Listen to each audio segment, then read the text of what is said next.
ધોરણ 9 વિષય ગણિત પ્રકરણ 11 રચનાઓ। આજે આપણે રચના વિશે માહિતી મેળવવાની છે। કઈ રીતે ખૂણાનું માપ છે તમે રચના દ્વારા દોરી શકો છો તેના વિશે આપણે શીખવાનું છે। આજે આ પ્રકરણમાં આપણે સ્વાધ્યાય 11.1 જ શીખવાનું છે, કારણ કે 11.2 સિલેબસમાં નથી। આજે આપણે સિલેબસ જોઈ લઈએ। 11.1 નું જોઈ શકો છો રચનાઓ, જેમાં તમારે પ્રાસ્તાવિક, પાયાની રચના, જેમાં રચના 11.1, 2, 3, આ ઉપરાંત સ્વાધ્યાય 11.1 શીખવાનું છે। કેટલું કેન્સલ થયું છે તો રચના 11.4, 11.5, 11.6, ઉદાહરણ 1 સ્વાધ્યાય 11.2 આખું કેન્સલ થયેલું છે। એટલે રચના 11.1, 11.2, 11.3, સ્વાધ્યાય 11.1 તેના વિશે આપણે આજે શીખવાનું છે। પહેલી વાત જોઈ લઈએ, રચના માટે શેનો ઉપયોગ થશે, શેની જરૂર પડશે તેના વિશે। તો આપણે ધોરણ 8માં રચનામાં 60 અંશનો ખૂણો, 90 અંશનો ખૂણો દોરતા શીખી ગયા છે। આજે આપણે ફરીથી એ શીખવાનું છે। એના માટે કયા કયા સાધનની જરૂર પડશે, પરીક્ષામાં સાધન વિશે વિકલ્પોમાં કે એક વાક્યમાં પૂછી શકે છે, તો જોઈ લઈએ। તો આપણી કંપાસ પેટીમાં અંકિત માપપટ્ટી એટલે કે તમારી ફૂટપટ્ટી હોવી જોઈએ, કાટખૂણિયાની જોડ જેમાં 90, 60 અને 30 અંશના ખૂણા, બીજામાં 90, 45 અને 45 અંશના ખૂણાનો સમાવેશ થાય છે। એક માર્કનો સવાલ પૂછાઈ શકે, કાટખૂણિયામાં કયા કયા ખૂણાઓ હોય છે, તો એક કાટખૂણો હોય છે એમાં 90 અંશ, 60 અને 30 અંશનો ખૂણો, જ્યારે બીજામાં 90, 45 અને 45 અંશના કાટખૂણા હોય છે। વિભાજકની જોડ જે બે છેડા કાગળ પર ગોઠવી શકાય, પરિકરની જોડ જોઈશે, જેમાં એક છેડે પેન્સિલ ગોઠવી શકાય તેવી સગવડ હોવી જોઈએ, કોણ માપકની જરૂર પડશે। આ દરેક ઉપકરણનો ઉપયોગ કરવો પડશે। માત્ર અંકિત માપપટ્ટી કે સીધી પટ્ટી અને પરિકર જેવા બે ઉપકરણની મદદથી પણ ભૌમિતિક આકૃતિ દોરવામાં આવે તે પ્રક્રિયાને ભૌમિતિક રચના કહે છે। ભૌમિતિક રચના કોને કહેવાશે, તો અંકિત માપપટ્ટી કે સીધી પટ્ટી અને પરિકરનો ઉપયોગ કરીને આપણે રચના દોરી શકીએ તેને ભૌમિતિક રચના કહેવાશે। એટલે ભૌમિતિક રચનાની વ્યાખ્યા પણ આપી છે। તમારી જોડે કદાચ કાટખૂણા ના હોય અથવા તો કોણ માપક ના હોય તો તમે કેવી રીતે રચના દોરી શકો એ અહીંયા આગળ શીખવાનું છે। એટલે કે માત્ર પરિકર, અંકિત માપપટ્ટી અથવા તો સાદી જે પટ્ટી હોય છે તેના દ્વારા તમે 60 અંશનો ખૂણો અને 90 અંશનો ખૂણો કેવી રીતે બનાવશો તે આપણે આ પાઠમાં શીખવાનું છે। એક માર્કનો સવાલ ભૌમિતિક રચના વિશે પૂછાય। હવે પાયાની રચનાઓ જે તમારે મુખ્ય શીખવાની છે, જેમાં રચના 11.1 છે ખૂણાનો દ્વિભાજક। દ્વિભાજક શબ્દ કાયમ આવશે। દ્વિભાજકનો અર્થ સમજી લો છો, બે ભાગ પાડવા, એને શું બોલાશે, દ્વિભાજક। એટલે દ્વિભાજક એટલે આપણે શું કરીશું, બે ભાગ પાડીશું। રચનાના મુદ્દા આપેલા છે ને અહીંયા આગળ આકૃતિ આપી છે। તમને સાદી રીતે આકૃતિ સમજાવી દઈશ, પછી આપણે રચનાના મુદ્દા કેવી રીતે લખવાના છે તે સમજીશું। સૌથી પહેલા આપણે બી અને સી કિરણ દોરીશું અને એ અને બી કિરણ દોરીશું। હવે આ એ બી અને બીસી થી જે આ ખૂણો બને છે ત્યાં આગળ આપણે કોઈ પણ નિશ્ચિત માપ લઈ લઈશું। અહીંયા આગળ ચોક્કસ માપ લેવાનું છે, બી ને કેન્દ્ર ગણવાનું અને શું દોરવાનું છે, ચાપ દોરવાનું છે। બી ને કેન્દ્ર ગણીને શું કર્યું, કોઈ પણ માપ લઈને ચાપ દોરવાનું છે। તો અહીંયા આગળ ચાપ કયો દોર્યો, ડી અને ઈ દોર્યો। પહેલા શું કર્યું, બીસી દોર્યું અને એ બી દોર્યું। બી ને કેન્દ્ર લઈ અને શું કર્યું, ચાપ દોર્યો।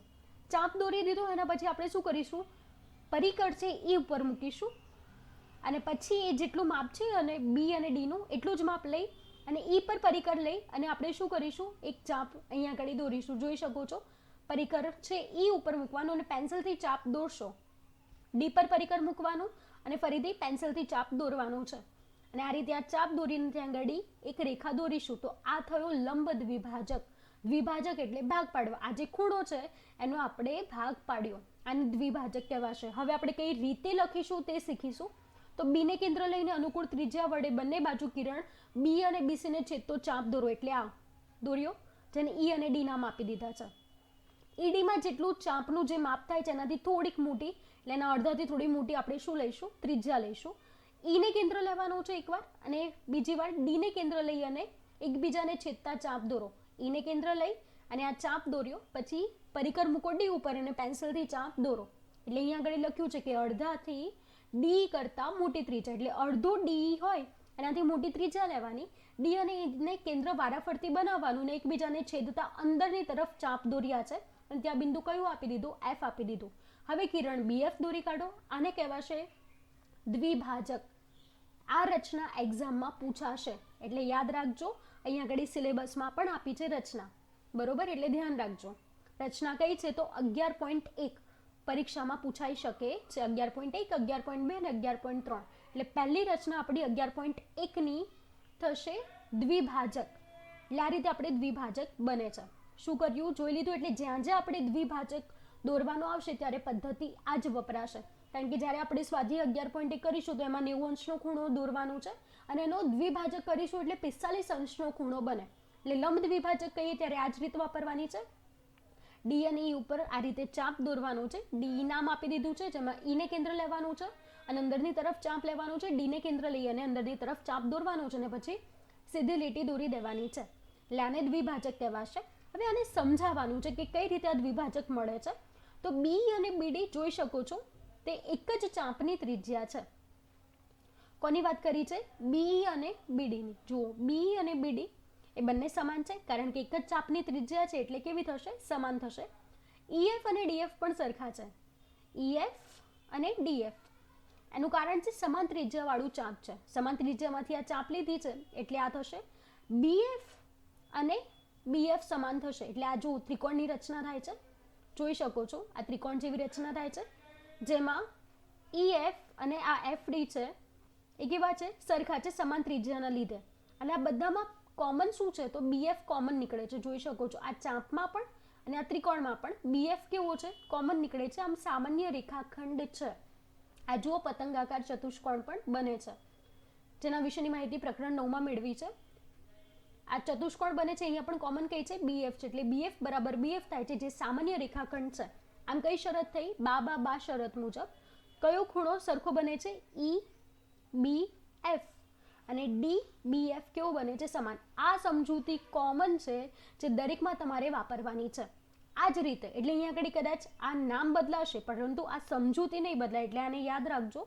બી અને બીડી શા માટે સમાન છે? તો એક જ ચાપની ત્રિજ્યા છે. આથી બી અને બીડી છે. અહીંયા બી અને બીડીના બદલે એબી ને એસી પણ આપ્યું હોઈ શકે છે. અહીંયા આગળ નામ બદલાશે પણ આ બદલાશે નહીં. એક જ ચાપની ત્રિજ્યા બી અને બીડી થશે. સમાન ત્રિજ્યાવાળું માપ તો કયું થશે? ઈએફ અને ડીએફ. આ સમાન ત્રિજ્યાનું માપ થશે. અને સામાન્ય રેખાખંડ તો બીએફ સામાન્ય રેખાખંડ છે. આમ એકરૂપ ત્રિકોણો બને છે બા શરત મુજબ. એટલે અહીંયા આગળ આપણે આ રીતે દ્વિભાજક સમાન મળે છે. હવે 11.2 રચના છે જે સમજવાની છે. 11.1, 11.2 અને 11.3 રચના ત્રણ વાર દોરજો અને પાકી કરજો, પરીક્ષામાં પૂછાશે. આપેલા રેખાખંડના લંબ દ્વિભાજકની રચના કરવાની છે. હવે શીખવાનું છે લંબ દ્વિભાજક કેવી રીતે બને છે. જો તમને 11.1, 11.2 અને 11.3 આવડશે તો તમને સ્વાધ્યાય 11.1 આવડશે, બાકી નહીં આવડે. એટલે તમે આ રચનાને ધ્યાનથી જુઓ. લંબ દ્વિભાજક કેવી રીતે બને છે? સૌથી સરળ છે. રેખાખંડ AB આપેલો છે જેનો લંબ દ્વિભાજક તમારે દોરવાનો છે. તો ક્રમશઃ શું કરીશું? તો AB થી અડધાથી મોટી ત્રિજ્યા લેવાની છે. AB છે આખું, એનું અડધું એટલે આ થયું. એનાથી મોટી ત્રિજ્યા લઈ એને કેન્દ્ર ગણીને ઉપર ચાપ મારવાનું છે અને નીચે પણ ચાપ મારી શકો છો. ઉપર અને નીચે બંને તરફ એને કેન્દ્ર લઈને આ ચાપ માર્યો છે. દેખાય છે અહીંયા આગળ ચાપ માર્યો છે. એને કેન્દ્ર લઈ અને નીચે ચાપ મારો. એ જ રીતે બી ને કેન્દ્ર લઈ અને ઉપર ચાપ મારો. બી ને કેન્દ્ર લઈને નીચેની તરફ ચાપ મારો અને અહીંયા આગળ ઉપરની તરફ આ જે બંને જગ્યાએ ચાપ ભેગા મળે છે ત્યાં પી નામ આપો. નીચેની તરફ ક્યુ નામ આપો. બંને ચાપ એકબીજાને પી અને ક્યુમાં છેદે છે. તો આ જે રચના છે એને શું બોલાશે? લંબ દ્વિભાજક કહેવામાં આવે છે. લંબ એટલે સીધું, દ્વિભાજક એટલે સીધું. બંનેનું શું કરે છે? દ્વિભાજક એટલે બે ભાગમાં વિભાજન કરે છે. અને હંમેશા યાદ રાખજો લંબ દ્વિભાજક બને તો આ ખૂણા કેવા હોય? 90 અંશના. આ PMB એમ આ જે આપ્યું છે ને QMB, QMA અને AMP આ બધા જ 90 અંશના ખૂણા બને છે. આ બંને ચાપ એકબીજાને P અને Q માં છેદે છે. PQ દોરી કાઢો. આ સીધી લાઈન છે તે દોરી કાઢો. આ લાઈન છેલ્લે દોરવાની આવશે. એટલે પહેલા AB દોરેલું હશે. એને કેન્દ્ર લઈને ઉપર ચાપ મારીશું. B ને કેન્દ્ર લઈને ફરીથી ચાપ મારીશું. નીચે એને કેન્દ્ર લઈને ચાપ મારીશું. B ને કેન્દ્ર લઈને નીચેની તરફ ચાપ મારીશું અને પછી આપણે સીધી લાઈન દોરી લઈશું. તો આ થઈ ગયો AB નો લંબ દ્વિભાજક બને છે. અને માપ કેટલું લઈશું? તો AB ના અડધાથી મોટું. થોડું વધારે હશે તેટલું માપ લઈને પરિકરનું કેન્દ્ર અહીંયા મૂકીશું અને પેન્સિલથી ચાપ મારીશું. હવે PQ AB ને બિંદુ M માં છેદે છે એટલે AB ઉપર જે બિંદુ છેદાશે તેને M નામ આપીશું. આથી PMQ એ AB નો માગીલો દ્વિભાજક બને છે. PMQ આ સીધી જે રેખા બને છે એ દ્વિભાજક બને છે. હવે કઈ રીતે બની? તો જુઓ, જેમ ગઈ વખતે આપણે ત્રિકોણની રચના જોઈ હતી તે રીતે જ અહીંયા રિપીટ થશે. એપી બરાબર બીપી થાય છે સમાન ત્રિજ્યાવાળા ચાપ. એપી બરાબર બીપી સમાન ત્રિજ્યા છે તેના ચાપ. આપણે જોયું હતું ને, એને કેન્દ્ર લઈને સમાન ત્રિજ્યાથી ચાપ માર્યો હતો, બીને કેન્દ્ર લઈને સમાન ત્રિજ્યાથી ચાપ માર્યો હતો. આથી સમાન ત્રિજ્યાવાળા ચાપ છે. એક્યુ અને બીક્યુ પણ સમાન ત્રિજ્યાવાળા ચાપ છે, કારણ કે આપણે અડધાથી મોટી ત્રિજ્યા લઈ હતી અને એ લીધા બાદ આપણે અહીંયા આગળ નીચેની તરફ ચાપ માર્યો હતો. આથી એક્યુ અને બીક્યુ પણ સમાન ત્રિજ્યાવાળા ચાપ છે. સામાન્ય રેખા કઈ મળે છે? તો પીક્યુ. પીક્યુ છે સામાન્ય રેખા મળે છે. આમ જુઓ, બાજુ બાજુ બાજુ બાનો નિયમ છે, જેના લીધે ખૂણો એપીએમ અને બીપીએમ છે તે ત્રિકોણના અનુરૂપ અંગો બને છે, એકરૂપ ત્રિકોણના અનુરૂપ અંગો બને છે. આ જ રીતે આપણે એપી બરાબર બીપી આગળના પ્રમાણે પીએમ બરાબર પીએમ સામાન્ય થાય છે, જેથી ઉપરની જેમ સાબિત કર્યું તેમ બાખુબા એટલે બાજુ, ખૂણો અને બાજુ આ શરત પૂરી થાય છે. આથી કહી શકાય કે આ છે તે શું બને છે? એકરૂપ ત્રિકોણો છે. અને તમે જોઈ શકો છો રૈખિક જોડ પણ બને છે. રૈખિક જોડ ખબર છે ને, સીધી લીટી અને ઉપર હશે અને આ બંને ખૂણાનો સરવાળો 180 થશે, તો આ રૈખિક જોડ પણ બને છે. આથી પીએમએ વત્તા પીએમબી બરાબર 180 અંશ થાય છે. આથી પીએમએ બરાબર પીએમબી છે, જેના લીધે આ 90 અંશનો બને છે. એટલે આ રીતે પણ તમારે લંબ દ્વિભાજક સાબિત કરવાનું આવશે. એટલે આ રચનાથી 11.2, 11.1, 11.2 અને 11.3 3 વાર રચના બધી લખજો. આ બધી માહિતી અંદર લખવાની છે. આકૃતિ દોરજો, જેથી તમારે પ્રેક્ટિસ થઈ જાય. હવે આપણે 60 અંશનું માપ કેવી રીતે લેવાનું છે તે શીખવાનું છે. આપણે સૌથી પહેલા ઉદ્ભવ બિંદુ એ વાળું કિરણ એબી લેવાનું અને ખૂણો સી એબી 60 અંશ થાય તે રીતે એસી રચવાનું છે. સૌથી ઈઝી છે, જે તમે પહેલા પણ આ 60 અંશના ખૂણા ધોરણ 8માં બનાવતા શીખી ગયા છો. પહેલા તો શું કરીશું, તો એબી છે એ કિરણ દોરીશું, એને કેન્દ્ર લઈશું અને પછી શું કરીશું? ચાપ મારીશું. જેમ બોલું છું એ પ્રમાણે જજો. એબી દોર્યું અને એના પછી એને કેન્દ્ર લઈ અને પછી શું કરવાનું છે? ચાપ દોરવાનું છે. આ ચાપ દોરી દીધું. હવે આપણે આ એબીને જ્યાં છેદે છે ત્યાં ડી નામ આપી દઈશું. હવે ડીને કેન્દ્ર લઈને તેટલું જ જે માપ આપણે લીધું છે અહીંયા, એટલું જ માપ જે આ ચાપમાં લીધું છે તેટલું જ માપ લઈ અને ફરીથી અહીંયા આગળ ઉપરની તરફ ચાપ મારીશું. ઉપરની તરફ જે ચાપ માર્યો છે તેને ઈ નામ આપીશું અને એથી સી દોરી કાઢીશું. એસી આ જે રેખા છે એ પછી દોરવાની છે. સૌથી પહેલા શું કરવાનું? એબી દોર્યું, કોઈ પણ માપ લઈ લેવાનું, પરિકરમાં એને કેન્દ્ર ગણવાનું અને આ એબી જે કિરણ છે એના પર ચાપ મારવાનો. આ ચાપ માર્યો તેને ડી નામ આપી દઈશું. પછી ડીને કેન્દ્ર લઈને એ જેટલો ચાપ છે એટલો જ રાખવાનો અને પછી ઉપરની તરફ અહીંયા ગાડી આપણે ચાપ દોરીશું, જેને ઈ નામ આપીશું અને પછી છેલ્લે એસી દોરીશું. તો આ જેટલો ખૂણો બનશે ને એ 60 અંશનો રચાશે. એટલે અહીંયા આગળ નિશ્ચિત માપ જરૂરી નથી કે તમે અહીંયા આગળ આ ચાપ લેવા માટે નિશ્ચિત માપ જોઈએ. તમે કોઈ પણ માપ લઈ શકો છો અને આ એબી ના કિરણ ઉપર આપણે ચાપ દોરી શકીએ છીએ. એટલે પરિકર નાનું મોટું રાખી શકો છો, મીડિયમ સાઇઝનું રાખવું, જેથી તમારો ખૂણો સારું બનશે અને તમે કોણ માપકથી માપશો તો છેલ્લે 60 અંશનો બને છે. આમ અહીંયા આગળ જેમ વાત કરી તેમ એને કેન્દ્ર લેવાનું અને કોઈ પણ ત્રિજ્યા લઈને વર્તુળનો ચાપ દોરવાનો. એબીને જે બિંદુમાં છે તેને ડી નામ આપી દીધું. હવે ડીને કેન્દ્ર લઈને તે જ માપ, એટલે માપ બદલતા નહીં, પરિકરમાં આ એડી દોરતી વખતે જે ચાપ લીધો છે તેટલું જ માપ લઈ ડીને કેન્દ્ર લઈને આપણે ફરીથી ચાપ દોરવાનો છે. તો પ્રથમ ચાપને જે બિંદુમાં છેદે તો ઈ નામ આપીશું અને પછી આપણે ઈમાંથી પસાર થતી એસી કિરણ છે તે આપણે રચીશું. હવે જુઓ, આ જે સી એ બી અથવા તો આ ઈ એ ડી પણ કહેવાશે અથવા તો ઈ એ બી પણ કહેવાશે. તો આ છે આપણો 60 અંશનો ખૂણો બને છે. આમ અહીંયા આગળ જોઈ શકાય છે એ ઈ બરાબર એડી થશે અને બરાબર ડીઈ થશે. આ ડીઈ છે એનું માપ લો છો તો એ પણ સરખું થશે, કારણ કે એક જ ચાંપમાંથી બનેલા છે. આથી સમાન ત્રિજ્યાવાળા બને છે. આથી ઈ એ ડી એ સમબાજુ ત્રિકોણ છે. ઈ એ ડી તથા સી એ બી એક જ છે, કોઈ ફરક નથી. આપણે જાણીએ છીએ ત્રિકોણમાં કેવી રીતે ખૂણાના નામ બોલાય છે, ત્રિકોણ બોલાય છે, તે આપણે શીખી ગયા છે. આથી સી એ બી એ 60 અંશનો બને છે. ઈ એ ડી પણ બોલી શકો છો, એ પણ 60 અંશનો માપનું જ બને છે. આમાં રચના 11.3 છે. હવે આપણે જેટલી રચના શીખીને આ 60, આ લંબ દ્વિભાજક અને દ્વિભાજક, જેના આધારે આપણે સ્વાધ્યાય 11.1ના દાખલા કરવાના છે, જેમાં 90 અંશનો ખૂણો બનાવવાનો છે, 45 અંશનો ખૂણો બનાવવાનો છે, 30 અંશ, 22.5, 15 અંશ, 75 અંશ, 105 અને 135 બનાવવાનો છે. સમબાજુ ત્રિકોણની રચના પણ કરવાની છે અને ઉપર જોઈ લીધું છે સમબાજુ ત્રિકોણ અહીંયા આગળ બને છે. આ સમબાજુ ત્રિકોણ છે. આ રીતે પણ તમે બનાવી શકો છો. આના સિવાય પણ બીજી રીત હું તમને શીખવીશ. એટલે હવે આપણે પહેલા 90 અંશના ખૂણાની રચના જોઈએ. 90 અંશના ખૂણાની રચના એ લંબ દ્વિભાજકનો જે રચના 11.2 છે એને મળતી આવે છે. જો પહેલા રકમ લખી કાઢીશું અને પછી પહેલા હું સમજાવી દઉં જેથી તમને ઈઝી થઈ જાય.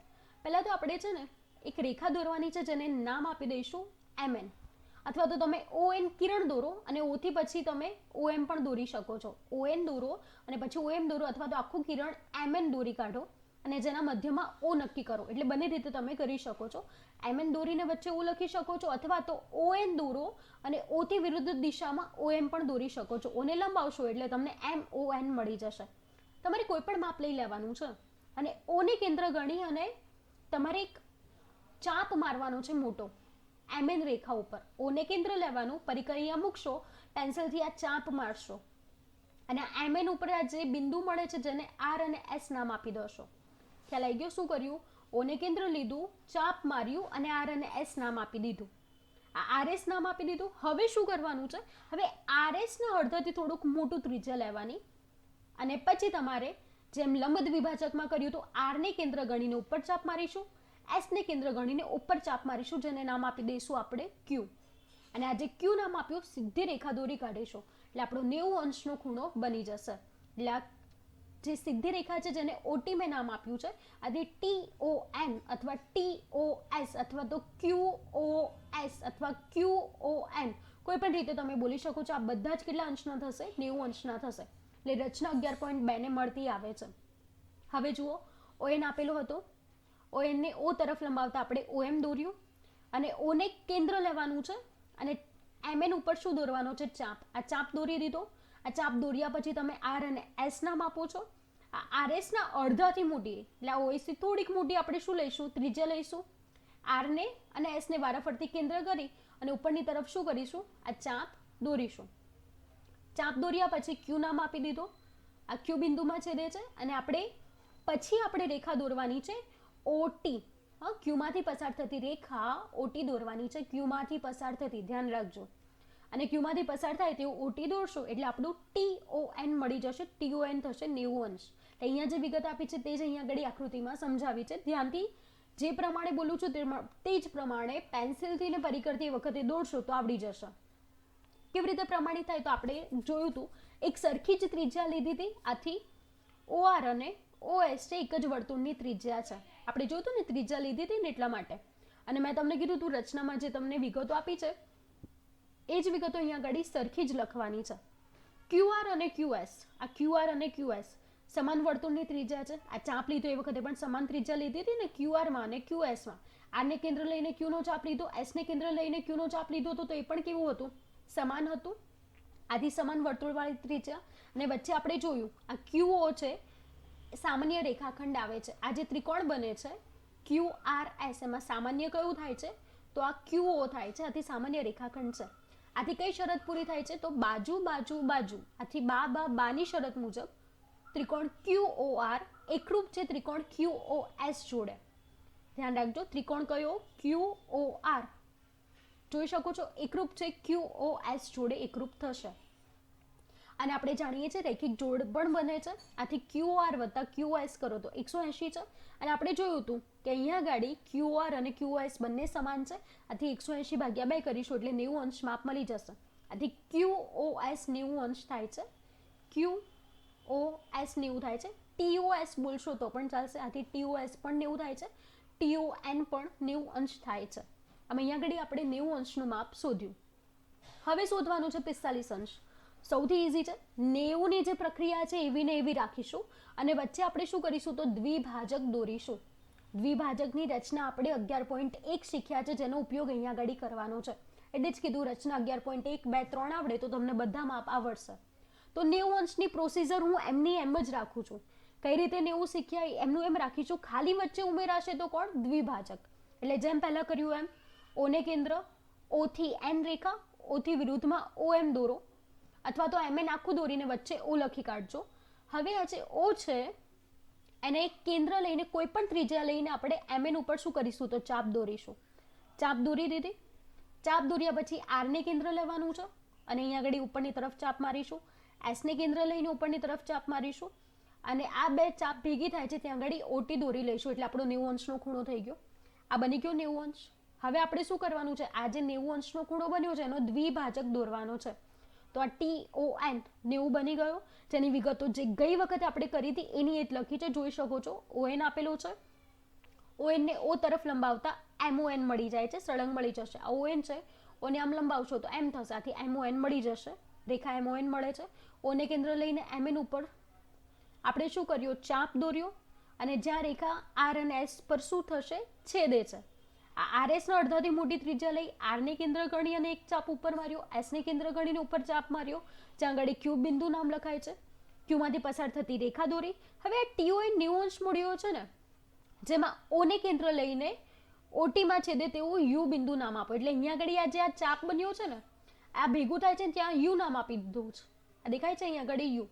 હવે આ U ને કેન્દ્ર ગણી અને આ U અને S નું જે માપ છે ને એના અડધાથી વધારે, U અને S નું અડધાથી વધારે ત્રિજ્યા લેવાની છે. જોઈ શકો છો, US ના અડધાથી મોટી ત્રિજ્યા લેવાની. U અને S ને વારાફરતી કેન્દ્ર લઈ અને ચાપ દોરવાનું છે, જે એ બિંદુમાં છેદે છે, અને OA આપણે નામ આપીશું. એટલે કે દ્વિભાજક રચના 11.2. આ જે અડધું થયું અહીંયા આગળ આ ભેગું થાય છે ને ત્યાં U નામ આપી દીધું છે, અને આ જે છે U એને કેન્દ્ર લેવાનું છે, એટલે કે પરિકર અહીંયા મૂકવાનું અને પેન્સિલથી અહીંયા આગળ આપણે ચાપ મારીશું. હવે S ને કેન્દ્ર લેવાનું અને પેન્સિલથી ચાપ મારવાનું છે. માપ કેટલું રાખશો, તો હવે આ બંનેનો દ્વિભાજક કરવાનું છે, એટલે US નું જે માપ છે એના અડધાથી વધારે જેટલું લઈ અને U ને કેન્દ્ર ગણીને અહીંયા ચાપ મારીશું, S ને કેન્દ્ર ગણીને ચાપ મારીશું, અને જે બિંદુ મળે છે એ નામ આપી દઈશું, અને OA રચના થશે. ખ્યાલ આવી ગયો? એટલે આ રીતે 45 અંશનો આ ખૂણો મળશે. ધ્યાન રાખજો, 45 અંશનો ખૂણો આટલો થશે. આ 90 આખો છે એનો અડધો, આ 45 થશે. આટલો AON, ખૂણો AON કેટલો થશે, 45 થશે. હવે આપણે પ્રમાણિત કરીએ. AOU અને AOS છે એ ત્રિકોણ આપણે પ્રમાણિત કરવાના છે. આપણે પહેલા જ શીખ્યા હતા એમ. AOU ને AOS માં આ જે OU અને OS છે તો આપણે એક જ ચાપમાંથી બનાવ્યું છે, એટલે એક જ વર્તુળની ત્રિજ્યા થઈ ને, એક જ ચાપમાંથી બને છે, એક જ વર્તુળની ત્રિજ્યા બને. SA અને UA, SA અને UA, તો એ પણ આપણે જોયું હતું, એક સરખો ચાપ લીધો હતો ને, S ને કેન્દ્ર ગણીને એનો ચાપ માર્યો હતો, U ને કેન્દ્ર ગણીને ચાપ માર્યો હતો, આથી SA અને UA સમાન વર્તુળની ત્રિજ્યા બને છે. OA છે સામાન્ય રેખાખંડ બને છે. એટલે આ પ્રમાણે બાબા શરત મુજબ ત્રિકોણ AOU એકરૂપ થશે AOS જોડે, અને AON આપણને ખબર છે TON ના અડધા છે. જોઈ શકો છો, AON છે તો શું થાય છે, TON ના અડધા. AON TON ના અડધા, જે TON 90 અંશ થયું હતું, તો AON કેટલા થશે, 90/2 થશે. આમ 45 અંશ આપણને મળી જાય છે. હવે આપણે દાખલો 3 જોવાનો છે. જો દાખલો 3 છે, નીચેના માપના ખૂણા રચના કરો. હવે પ્રમાણિત કરો આપેલું હતું, એટલે આપણે સમજાયું કે બાબા શરત મુજબ આ રીતે પ્રમાણિત થાય છે. હવેના જે દાખલા છે ને એમાં ક્યાંય તમારે પ્રમાણિત કરવાનું નથી, એટલે કઈ શરતના લીધે આ પ્રમાણિત થાય છે, સરખું થાય છે એ જણાવવાનું નથી. એટલે અહીંયા આગળ ખાલી તમારે ધ્યાનથી દરેક ખૂણાની રચના શીખવાની છે કે કઈ રીતે આકૃતિ દોરવામાં આવે છે. ત્યાં લોકો 30 અંશનું માપ આપ્યું છે. આપણે જાણીએ છીએ 60 ના અડધા કેટલા થાય છે, 30 અંશ. એટલે આપણે રચના 11.3 ઉપર શીખ્યા હતા, જે 60 અંશની હતી. આ દેખાય છે? એટલે આ જે રચના ફરીથી દોરવાની છે ને એનો દ્વિભાજક દોરીશું, એટલે કે આના ભાગ પાડી દઈશું. એટલે આ 60 છે, ઈને કેન્દ્ર લઈ આ ED છે એના માપથી વધારે, ED ના અડધાથી વધારે લઈશું પરિકરથી માપ, અને ઈને કેન્દ્ર ગણી અને અહીંયા આગળ ચાપ મારીશું, D ને કેન્દ્ર ગણીને ચાપ મારીશું, અને આ જે અડધું થશે એ જ્યાં ભેગા થાય છે ત્યાં બિંદુનું નામ આપીને આપણે એક રેખા દોરી દઈશું. તો આ રીતે 60 નો અડધા 30 અંશ બની જશે. એટલે રચના 11.3 આવડશે તો 30 આપોઆપ આવડશે. એટલે રચના 11.3 અને રચના 11.1 આ બે વાપરશો એટલે 30 અંશ થશે. 11.3 માં 60 અંશ કેવી રીતે બને એ છે, અને 11.1 માં દ્વિભાજક છે, એટલે કે અડધા, એટલે 60 ના અડધા આપણને કેટલા મળી જશે, 30 મળી જશે. એટલે અહીંયા ગાડી પ્રમાણિત નથી કરવાની, ખાલી રચના દોરવાની છે. 22.5 આવે કેવી રીતે, તો તમને ખબર જ છે, 90 ના અડધા 45, 45 ના અડધા કરીશું એટલે 22.5 મળશે. એટલે 90 અંશ દોર્યું. આપણે જોયું હતું આગળ 45 અંશનો ખૂણો બનાવ્યો હતો, એટલે ફરીથી અહીંયા આગળ 45 અંશનો ખૂણો બનાવીશું. એનો પણ શું કરીશું, દ્વિભાજક કરીશું. એટલે દાખલો 2 ગણીએ, એના પછી એના અડધા કરીશું એટલે તમને આ રકમ મળી જશે. એ જ રીતે 15 અંશ, તો 15 કેવી રીતે બને, 60 ના અડધા 30, ત્રિસંશનું માપ મળશે એનો પણ શું કરીશું, દ્વિભાજક મેળવીશું, એટલે 15 અંશ મળી જશે. એટલે આવું તમારે થોડું મેથેમેટિક્સ કરવાનું છે ને પછી આકૃતિ દોરવાની છે. હવે આપણે જોઈ લઈએ ત્રિસંશ કેવી રીતે બને છે અને એના રચનાના મુદ્દા. સૌથી પહેલા તો તમને ખબર જ છે, પહેલા PQ કિરણ દોરી કાઢો, P ને કેન્દ્ર ગણી કોઈ પણ ત્રિજ્યા લઈ અને ચાપ દોરો. આ ચાપ દોરી દીધો. હવે આ PQ ઉપર નામ R આપી દો. R ને કેન્દ્ર ગણી અને તેટલું જ માપ, એટલે જે આ ચાપ મારતી વખતે માપ લીધું છે તેટલું જ માપ લઈ R ને કેન્દ્ર ગણી અને ફરીથી ચાપ મારો, જેને નામ આપી દો S. અને પછી તમે કિરણ દોરી કાઢો, આ PS કિરણ દોરી કાઢો. તો આ બની ગયો 60 અંશનો ખૂણો. હવે આના શું કરવાના છે, અડધા. અડધા કરવા માટે S ને કેન્દ્ર લેવાનું અને R છે એના અડધાથી મોટી ત્રિજ્યા લેશો. S ને કેન્દ્ર ગણીને ઉપર ચાપ મારશો, R ને કેન્દ્ર ગણીને ઉપર ચાપ મારશો, ત્યાં આગળ નામ આપી દોજો A. અને આ જે છે એ બનશે PA અને જોડી દોજો, એટલે આ તમારા ત્રિસંશનો ખૂણો બની જશે. આમ કોઈ પણ PQ દોરવાનું, અંદાજિત ત્રિજ્યા P ને કેન્દ્ર લઈ અને વર્તુળની ચાપ PQ દોરવાની છે. કિરણ PQ પર દોરશું તો ત્યાં આગળ નામ R આપો. હવે તે જ ત્રિજ્યા R ને કેન્દ્ર ગણીને, હવે કોને કેન્દ્ર ગણવાનું છે, R ને કેન્દ્ર ગણી અને વર્તુળનો ચાપ દોરો. આ જે પ્રથમ ચાપ છે ને એને S બિંદુ નામ આપો, એટલે આ જે પહેલો ચાપ છે એના ઉપર જ ચાપ દોરવાનો છે, ત્યાં S નામ આપવાનું અને PS દોરી કાઢો. આ PS દોરાઈ ગયો, જેથી આ SPR અથવા તો SPQ કેટલો મળશે, 60 અંશ મળે છે. હવે જેમ કીધું હતું એમ SPQ માં S અને R ને કેન્દ્ર તરફ, એટલે S અને R છે તેના અડધાથી વધારે તમારે શું લેવાની છે, ત્રિજ્યા લેવાની છે. અને પછી વારાફરતી આ SPQ ના અંદરના ભાગમાં S ને કેન્દ્ર લઈ અને R ને કેન્દ્ર લઈ, આ જે SPQ નો અંદરનો ભાગ છે ત્યાં આગળ શું મારશો, ચાપ મારજો. અંદરની તરફ મારીને ચાપ, એટલે અંદરના ભાગમાં ચાપ મારજો અને આ ત્યાં આગળ બિંદુ A નામ આપી દોજો. હવે આથી PA દોરશો એટલે SPQ નો શું બની જશે, દ્વિભાજક બની જશે. એટલે પહેલા જ કીધું એમ 11.3 રચના અને એના પછી 11.1 રચના વાપરશો એટલે આવડશે.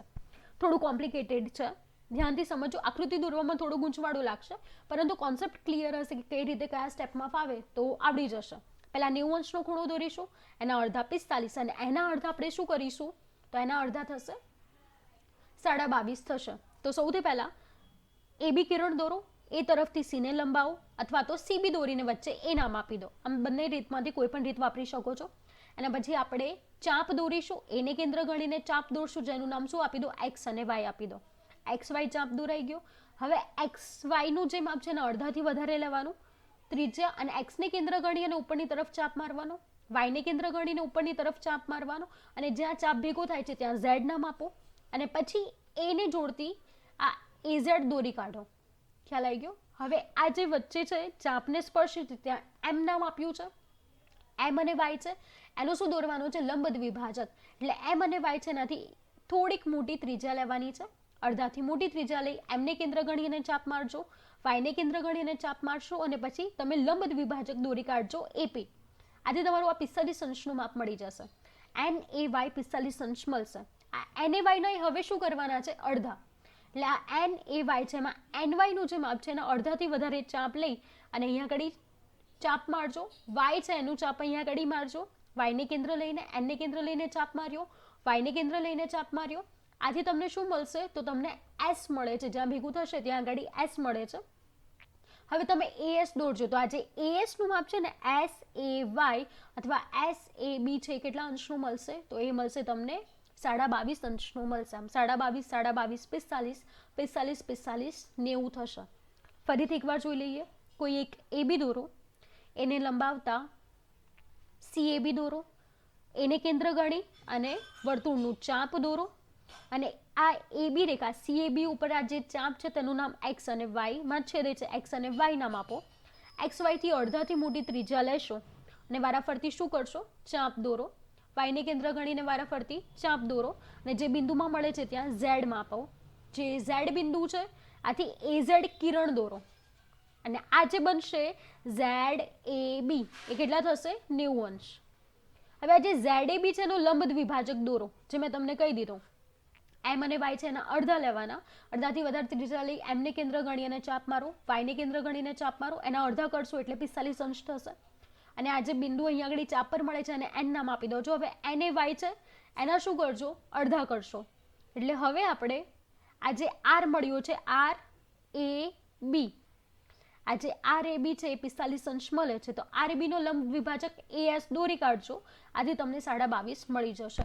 લંબ દ્વિભાજક પહેલા જ સમજાવી દીધો છે કઈ રીતે કરવું, એટલે લંબ દ્વિભાજકનું જે રચના 11.1 છે જેના આધારે તમે અડધા કરશો એટલે 22.5 તમને મળી જશે. હવે આપણે કરવાનું છે 15 અંશ. સૌથી ઈઝી 15 અંશ છે. પહેલા 60 અંશનો ખૂણો, એનો લંબ દ્વિભાજક 30 અંશ અને એનો પણ દ્વિભાજક 15 અંશ મળે. એટલે પહેલા આકૃતિ જોઈ લઈએ. જુઓ, પીક્યુ દોરેલું છે, આથી કોઈ પણ પીક્યુ દોરો, અંદાજિત ત્રિજ્યા લો, અંદાજિત ત્રિજ્યા લઈ લીધી અને આ પી ને કેન્દ્ર લઈને જે અંદાજિત ચાપ દોર્યો છે ત્રિજ્યા લઈને, અને પીક્યુ પર નામ આપી દો તેનું આર. પીક્યુ પર આર નામ આપો. આર ને કેન્દ્ર લઈ વર્તુળનો ચાપ દોરો અને જે બિંદુ છે ત્યાં એસ નામ આપો. હવે પીએસ દોરો, જેથી એસપીક્યુ 60 અંશ થશે અથવા તો એસપીઆર 60 અંશ થશે. હવે એનો લંબ દ્વિભાજક દોરવાનો છે. એસ અને આર ના અડધાથી વધારે માપ લેવાનું. એસ ને કેન્દ્ર ગણીને ચાપ મારવાનો, આર ને કેન્દ્ર ગણી અને ચાપ મારવાનો. એસ અને આર ને કેન્દ્ર ગણી ચાપ મારી અને ત્યાં એ બિંદુ લખીને પીએ દોરી કાઢવાનું છે. એટલે જે લખ્યું છે કે એસપીક્યુમાં એસ ને અને આર ને કેન્દ્ર ગણી વારાફરતી એસપીક્યુના અંદરના ભાગમાં ચાપ દોરો, જ્યાં એ બિંદુ નામ આપો. પીએ દોરો જે એસપીક્યુમાં દ્વિભાજક બને છે. આમ એપીક્યુ બરાબર કેટલા મળશે? 30 અંશ મળે છે. આ જે લંબ દ્વિભાજક થયો આ 30 અંશનો બને. જોઈ લો, આ 30 અંશ છે, આટલો બનશે. હવે આપણને જે એપીક્યુ મળ્યું છે ને એના પણ અડધા કરવાના છે, એટલે અહીંયા આગળ હું ટી નામ આપી દઉં છું. આ જે ટી અને આર છે એના હું શું કરું છું? અડધાથી વધારે ત્રિજ્યા લઈ અને ટી ને કેન્દ્ર ગણીને ચાપ મારીશ, આર ને કેન્દ્ર ગણી અને ચાપ મારીશ, અને પછી અહીંયા ગાડી હું પીબી દોરી કાઢીશ. આમ પીબી ની રચના કરીશ. આથી ખૂણો બી, પી અને ક્યુ છે 15 અંશ મળશે. લંબ દ્વિભાજકનો ઉપયોગ કરવાનો છે. તમે રચનાની પ્રેક્ટિસ કરશો પછી આ દાખલા કરશો તો તમારા માટે ઈઝી થઈ જશે. હવે દાખલા 4 છે, જેની અંદર તમારે 3 રચના કરવાની છે. 75 અંશ, 105 અને 135. હવે તમને થશે કે આ કેવી રીતે કોણ માપક વગર બને? સાવ ઈઝી છે. 75 અને 105 ભેગી જ હું સમજાવી દઈશ, કારણ કે એક જ આકૃતિમાં 75 અને 105 બને છે. કઈ રીતે હું સમજાવું છું, અને 135 છે તે આપણે અલગ રચના જોઈશું. જુઓ, 75 એટલે કેટલા થાય? 90 + 60 કરીએ તો આપણને 150 મળશે, અને 150 ભાગ્યા 2 કરીએ એટલે કેટલા મળશે? 75. એટલે હું 90 છે એ અને 60 દોરીશ અને પછી એના શું કરીશું? અડધા, એટલે 75 મળશે. અને 105 એટલે કેટલા થાય? 180 માંથી 75 બાદ થઈ જાય એટલે આપણને કેટલા મળશે? 105 મળશે. આમ એક જ આકૃતિમાં આપણને 75 અને 105 બંને મળી જશે. કઈ રીતે તો જોઈ લો. પહેલા એબી દોરવાનું છે, એને લંબાવીને એસી દોરી શકાય અથવા તો સીએબી સળંગ દોરી શકાય છે. એને કેન્દ્ર ગણી અને આપણે શું કરીશું? એક ચાપ મારીશું, જેને નામ આપી દીધું છે મેં એક્સ અને વાય. એક્સ વાય દોરો. હવે એક્સ ને કેન્દ્ર ગણી અને લંબ દ્વિભાજક, વાય ને કેન્દ્ર ગણી અને આપણે ઉપરની તરફ શું કરીશું? લંબ દ્વિભાજક દોરીશું. લંબ દ્વિભાજક દોરશો એટલે તમને 90 અંશ મળી જશે. એટલે આ 90 અંશ મળે છે, જોઈ શકાય છે આ 90 અંશ. હવે આ જે 90 અંશનું માપ મળ્યું છે એના ઉપર હવે આપણે ફરીથી કેટલા ખૂણો બનાવવાનો છે? તો આપણે જોઈશે 60નો ખૂણો. આથી ફરીથી આપણે 60 દોરીશું તો આપણને એમએબી 90 મળે છે. એક્સ ને કેન્દ્ર લઈ અને 1 જેટલી ત્રિજ્યા લઈ વર્તુળનો ચાપ ઝેડ નામ આપીશું. ફરીથી આપણે શું કરીએ તો એક ચાપ દોર્યું અને જ્યાં આગળ નામ આપી દીધું ઝેડ.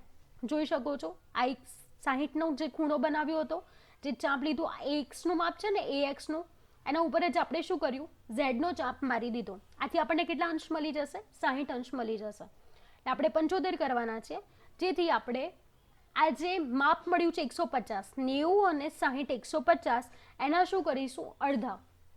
આથી આપણે આ જે એમ એ ઝેડ છે એનો શું દોરીશું? લંબ દ્વિભાજક દોરીશું. આ 60 તો મળી ગયા, 60નું માપ તો આપણને મળી ગયું છે, અને આપણને બીજું માપ કયું મળી ગયું છે? આખું આ 90નું માપ પડ્યું છે. આ 60 અંશનો ખૂણો બનાવ્યો છે, આ બનાવ્યો છે આપણે 90 અંશનો ખૂણો બનાવ્યો છે. તો આ 60 અને 90 છે, આ બંનેનું અડધું કરવાનું છે. એટલે એમ એ ઝેડ છે એના અડધા કરવાના છે, લંબ દ્વિભાજક દોરવાનું છે. લંબ દ્વિભાજક આપણે ટી દોરી દીધો છે, તો જોઈ શકો છો આ ટી એ બી, આખું ટી એ બી કેટલું થશે? 75 અંશ. કેવી રીતે તો સમજજો. પહેલા 90 અંશનો દોર્યો, ફાવે છે તમને? હવે 60 અંશનો, તો 60 અંશમાં તમે ચાપ જે દોરો છો તો એ ચાપનું જેટલું માપ હોય છે, આ AX ને એને કેન્દ્ર ગણીને આ X નો ચાપ દોર્યો છે, એ જ માપ લઈ અને X ને કેન્દ્ર ગણી અને આ Z ચાપ માર્યો છે. એટલે 60 નો ખૂણો જે રીતે બને એ જ રીતે ચાપ અહીંયા આગળ મારવાનો છે. આપણો 60 થઈ ગયો અને આ 90 થઈ ગયો. 60 અને 90 એ બંનેના અડધા કરીશું. એટલે 60 અને આ જે 90 નું માપ છે એના અડધા કરીશું એટલે આપણને 75 અંશ મળી જશે. અને આ જોઈ શકો છો આ 75 છે. આખું છે તો આપણે જોયું છે સરળ કોણ કહેવાય છે 180. 180 આ સરળ કોણ છે, એમાંથી હું આ 75 બાદ કરી દઉં તો આ બાકીનો ભાગ કેટલો થયો? તો આ 105 થશે. એટલે આ ભાગ છે એ 75 મળે છે, જોઈ શકો છો. અને આ જે સામેનો ભાગ છે કેટલો મળે છે? આખો આ 105 થશે. આથી TAC એ કેટલા થશે? 105 અંશ બને છે. આમ TAC કેટલા બને છે? 105 અંશ મળશે. હવે આપણે જોઈએ 135 અંશનો ખૂણો. 135 કેવી રીતે બને છે? તો આપણે જાણીએ છીએ 90 + 45 એટલે કેટલા થયા? 135. નામ બદલ્યા નથી, નામ એના એ જ રાખ્યા છે તમારા માટે ઈઝી થાય એટલા માટે. એટલે પહેલા 90 અંશનો ખૂણો અને 90 તો બંને બાજુ છે એટલે આ 90 તો આપણે જોઈશે, બીજા 45 જોઈએ એટલે આ બીજો 90 અંશનો ખૂણો બને છે એનો લંબ દ્વિભાજક હું દોરું, આ દ્વિભાજક દોરીશ જેના લીધે આપણને 45 અંશનો ખૂણો મળશે. આમ આખું ભેગું 90 + 45 એટલે આપણને 135 મળી જશે. AB દોર્યું, એને કેન્દ્ર લઈને AC. હવે એને કેન્દ્ર લઈને વર્તુળનો ચાપ દોર્યો જેનું નામ X અને Y આપ્યું. X ને કેન્દ્ર ગણીને આપણે શું કરીશું? ઉપરની તરફ ચાપ લઈએ છીએ. Y ને કેન્દ્ર ગણી અને ઉપરની તરફ ચાપ લઈશું અને સીધી રેખા દોરી કાઢીશું અને જેને નામ આપી દઈશું MA. આ જે સીધી કિરણ દોર્યું છે MA દોરી કાઢ્યું. M ને આપણે જોઈ શકીએ છીએ MAB 90 અંશ છે, MAC પણ 90 અંશ છે. હું આ MAC છે એનો લંબ દ્વિભાજક દોરવો છે તો હું શું કરીશ? આજે આ Y છે એ અને અહીંયા આગળ કેન્દ્ર લઈ Y ને કેન્દ્ર લઈને ચાપ મારીશ અને અહીંયા આગળ આ જે સ્થાન છે ત્યાંને કેન્દ્ર લઈને ચાપ મારીશ. આથી અહીંયા આગળ જ્યાં ભેગું થશે ત્યાં આગળ N મળશે. આ તમને દોરતા ફાવે છે, લંબ દ્વિભાજક જ દોર્યો છે એટલે આ જે 90 છે એના અડધા કરવાના છે. એકવાર આ જે સંખ્યા છે આટલી એના અડધાથી વધારે ત્રિજ્યા લેવાની, Y ને કેન્દ્ર ગણી અને ચાપ મારવાનો છે, અહીંયા આગળ પરિકર મૂકી અને ચાપ મારવાનો છે, ત્યાં N નામ આપજો, AN કિરણ દોરજો. આથી NAB આખું છે 135 અંશ તમને મળી જશે. XY ના અડધાથી મોટી ત્રિજ્યા લીધી છે, M નામ આપ્યું, AM કિરણ દોર્યું, 90 અંશ મળે છે અને MAY નો શું દોર્યો છે? લંબ દ્વિભાજક N દોર્યો છે. ધ્યાન રાખજો શું દોર્યું છે? લંબ દ્વિભાજક N દોર્યો છે. આમ આપણને NAB 135 અંશ મળે છે. આગળની રચનાઓ તમે દોરેલી હશે તો આ તમારા માટે ઈઝી થઈ જશે. હવે છે દાખલો 5. આપેલ બાજુના માપવાળો સમબાજુ ત્રિકોણની રચના કરો અને યથાર્થતા દર્શાવો. સમબાજુ ત્રિકોણ દોરવાનો છે. પહેલા જ વાત કરી છે રચના 11.3 માં 60 અંશનો જ્યારે ખૂણો બનાવીએ ત્યારે આપોઆપ સમબાજુ ત્રિકોણ બને છે. આપણે એક કામ કરીએ છીએ, બનાવવા માટે એક AB ધારી લઈએ જેને 5 સેન્ટીમીટર બાજુ નક્કી કરી લઈએ. એટલે હવે આપણે આ જે ત્રિકોણ બનાવવાનો છે કેટલા સેન્ટીમીટરનો બનાવવાનો છે? તો 5 સેન્ટીમીટરનો બનાવવાનો છે. એટલે આ સમબાજુ ત્રિકોણની બધી બાજુના માપ કેટલા હોવા જોઈએ? 5 સેન્ટીમીટર. રેખાખંડ AB છે એના માપ જેટલું જ સમબાજુ ત્રિકોણ બનાવવું છે જેથી દરેક બાજુનું માપ કેટલું થાય? AB ના જેટલું એટલે કે 5 સેન્ટીમીટર થાય. સૌથી પહેલા તો હું PS કિરણ દોરું છું. PS કિરણમાં AB નું માપ 5 સેન્ટીમીટર છે એટલું જ માપ લઈ P ને કેન્દ્ર લઈને Q ચાપ મારું છું PS પર. એટલે અહીંયા 5 સેન્ટીમીટર છે આ માપ લઈ લેવાનું અને પછી P ને કેન્દ્ર લઈને Q નો ચાપ મારવાનું છે. આ ચાપ મારી દીધો એટલે PQ કેટલા થઈ ગયા? 5 સેન્ટીમીટર મળી ગયા. PS કિરણ પર AB નું માપ લઈ P ને કેન્દ્ર લઈને ચાપ મારીશું. આ જે ચાપ માર્યું એને Q નામ આપી દીધું એટલે આ પણ કેટલા થશે? આ 5 સેન્ટીમીટરનું માપ લીધું છે પરિકરમાં તો અહીંયા પણ કેટલું થશે? 5 સેન્ટીમીટર થશે. આટલું જ માપ રાખવાનું જ, કોઈ જ ફેરફાર નહીં માપમાં. હવે Q છે એને કેન્દ્ર લેવાનું છે અને ચાપ મારવાનું છે. P ને કેન્દ્ર લઈને ચાપ મારવાનું છે વારાફરતી અને આ જે ચાપ દોરાય છે વારાફરતી ત્યાં આગળ R બિંદુ નામ આપી દો. જુઓ વર્તુળનો ચાપ દોરો જે પરસ્પર R બિંદુમાં છેદે છે. આમ PR અને PQ દોરી કાઢો એટલે આ 5 સેન્ટીમીટર, આ પણ 5 સેન્ટીમીટર ને આ પણ 5 સેન્ટીમીટર મળશે. આમ PR અને PQ રચો. ત્રિકોણ PQR સમબાજુ ત્રિકોણ છે તેની દરેક બાજુના માપ AB જેટલું છે એટલે કે 5 સેન્ટીમીટર થશે. P ને કેન્દ્ર લઈને વર્તુળ દોરતા આ યથાર્થતા લખવાની છે કારણ કે અહીંયા આગળ યથાર્થતા માગી છે. જોઈ શકો છો અહીંયા લખ્યું છે કે તમે જે દાખલો 5 કર્યો છે તેની યથાર્થતા દર્શાવો. કઈ રીતે યથાર્થ છે, કેવી રીતે સાચું છે? તો જુઓ, P ને કેન્દ્ર લઈને આપણે વર્તુળ દોર્યું હતું એટલે આપણે જે આ ત્રિજ્યા દોરી છે, જે ચાપ દોર્યો છે તેની વાત કરી છે. વર્તુળ કહું એટલે સમજી લેવાનું ચાપ, કારણ કે ચાપ જે વર્તુળનો ભાગ છે, એટલે જ્યાં જ્યાં વર્તુળ શબ્દ છે ત્યાં તમારે ચાપ સમજવાનું છે. પીને કેન્દ્ર લઈને વર્તુળ દોરતા એટલે કે ચાપ દોરતા PS ને Q બિંદુમાં છેદે છે, એટલે આપણે PQ છે બરાબર શું થાય છે, તો એ AB ના બરાબર જ થાય છે. આપણે Q ને કેન્દ્ર લઈ અને પછી આ R નો ચાપ દોર્યો છે ને, આથી AB ના જેટલા જ માપનું શું થાય છે, તો આ QR થશે અથવા તો RQ થશે. એટલે સમજ્યા, અહીંયા આગળ AB નું 5 સેન્ટીમીટર માપ છે એટલું જ PQ નું છે, કારણ કે ચાપ આપણે 5 સેન્ટીમીટરનો લીધો છે.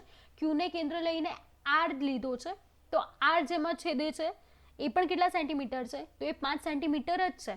આથી AB બરાબર RQ થાય છે, જેના લીધે આપણે કહી શકીએ કે ત્રિકોણ PQR માં PQ બરાબર QR બરાબર PR થાય છે. તેથી ત્રિકોણ PQR સમબાજુ ત્રિકોણ છે. આમ અહીંયા આગળ બધા જ દાખલા પૂરા થાય છે.